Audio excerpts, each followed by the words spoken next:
देखिए हिंदी के पेपर में क्वेश्चन नंबर यहाँ पर 26वें का वाला पूछा जाएगा। इसमें लिखा होगा दिए गए लेखकों में से किसी एक लेखक का जीवन परिचय देते हुए उनकी एक प्रमुख रचना का उल्लेख कीजिए। और यहाँ पर देखिए 3 जीवन परिचय पूछे जाएंगे लेखक के, जैसे कोई हो सकते हैं डॉक्टर राजेंद्र प्रसाद, रामधारी सिंह दिनकर, रामचंद्र शुक्ल, और ये 5 नंबर का पूछा जाता है। तो आज की वीडियो में यहाँ पर आप लोगों को बताने वाले हैं कि जो डॉक्टर राजेंद्र प्रसाद का जीवन परिचय आपको कैसे लिखना है बोर्ड एग्जाम की कॉपी में। तो चलिए शुरू करते हैं, ध्यान से वीडियो को देखना, अच्छी तरीके से देखोगे तभी समझ में आएगा। सबसे पहले क्या करना है, देखिए प्रश्नोत्तर संख्या ऐसे डालना, 26 का वाला करोगे, इसमें लेखक के होते तो ऐसे डाल देना है काले पेन से, ध्यान रखना। उसके बाद में यहाँ पर अब देखिए रोमन अंकों में जैसे पहला हो या दूसरा जो भी करोगे, ऐसे ये पहला था तो यहाँ पर पहला डॉक्टर राजेंद्र प्रसाद ऐसे लिख देना। उसके बाद में यहाँ पर लिखना है जीवन परिचय हेडिंग। अब यहाँ से शुरू करना है, ध्यान से वीडियो को देखना तभी समझ में आएगा। वेरी वेरी मोस्ट इंपॉर्टेंट ये जीवन परिचय है, बहुत ज़्यादा पूछा जाने वाला जीवन परिचय है। वीडियो को लाइक अभी से कर देना।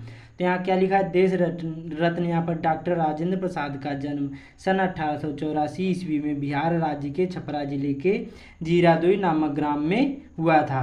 देश रत्न जो डॉक्टर राजेंद्र प्रसाद का जन्म कब हुआ, तो सन 1884 ईस्वी में बिहार राज्य के छपरा जिले के जीरादोई नामक ग्राम में हुआ था। उसके बाद में आगे लिखना है इनके पिता का नाम महादेव सहाय था। जो इनके पिता का नाम क्या था, महादेव सहाय था। उसके बाद में आगे लिखना है इनका परिवार क्या है, गांव के संपन्न और प्रतिष्ठित कृषक परिवारों में से था। जो इनका परिवार था गांव के सबसे अमीर और यहाँ पर प्रतिष्ठित मतलब सम्मानित लोगों, जो सम्मानित कृषक परिवारों में से एक था। ठीक है, इतना समझ में आया।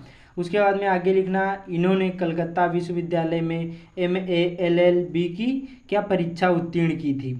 इन्होंने क्या किया, कलकत्ता जिसको अब कोलकाता भी कहा जाता है, कलकत्ता विश्वविद्यालय में MA LLB की परीक्षा उत्तीर्ण करी थी। उसके बाद में ये प्रतिभा संपन्न और मेधावी छात्र थे और परीक्षा में सदैव प्रथम आते थे। जो डॉक्टर राजेंद्र प्रसाद जी थे ये क्या है, ये मेधावी छात्र थे, मतलब इनको जो भी ये याद करते थे हमेशा याद हो जाता था। और ये हर चाहे जो भी परीक्षा होती सदैव प्रथम आते थे स्कूल में या फिर परीक्षा में।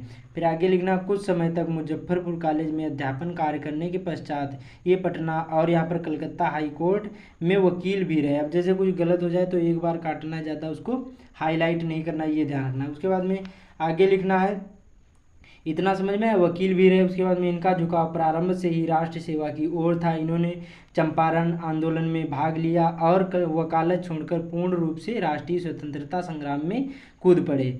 आगे लिखना, इनको कई बार जेल भी जाना पड़ा।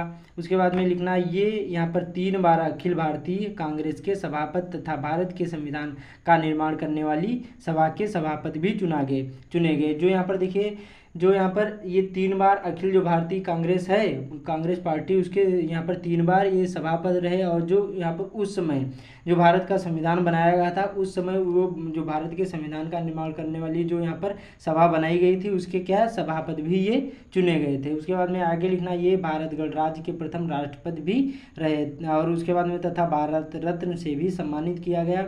इस प्रकार से लिखना है। देखिए लिखोगे तो बहुत ज़्यादा लिखोगे, लेकिन आपको इतना लिखना है कि जिससे आपको फुल मार्क मिले। ठीक है, ज़्यादा बड़ा लिखने से कोई फ़ायदा नहीं होगा, नंबर उतने ही मिलेंगे।